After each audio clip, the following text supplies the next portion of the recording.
Sziasztok! Hát kodozzunk is egy kicsit, mert hát majd a következő videómban megmutatom, hogy hogyan kell megcsinálni azt, hogy X-Fire-en tudják kodozni.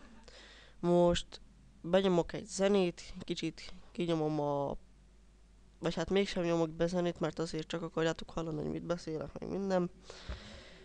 És hát most felmegyek a kedvenc szerveremre. Ez a HK Hardcore szerver.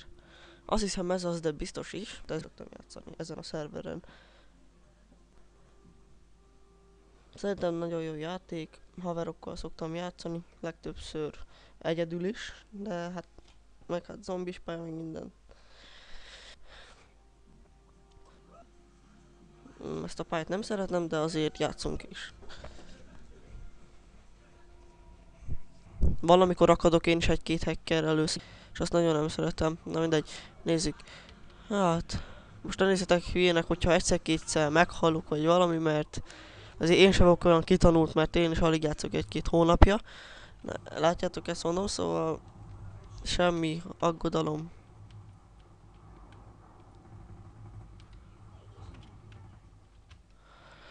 Meg hát most egy kicsit megy a videó, vagy hát ugye veszem a videót és egy nagyon aprót laggolok, és ez kicsit megnehezíti a dolgomat.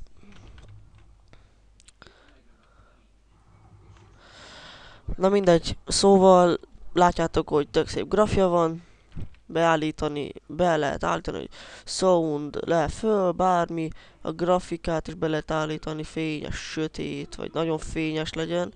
Nagyon fényes, az nekem tetszik nagyon, szóval próbáltok meg jól beállítani. A pingem az most nekem 53, uff. Azt is nézzük, hogy nagyon sok dolog megy, szóval...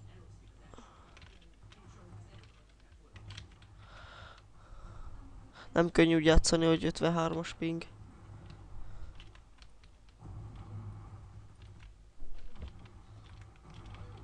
Na mindegy, nekem ennyi is lett volna.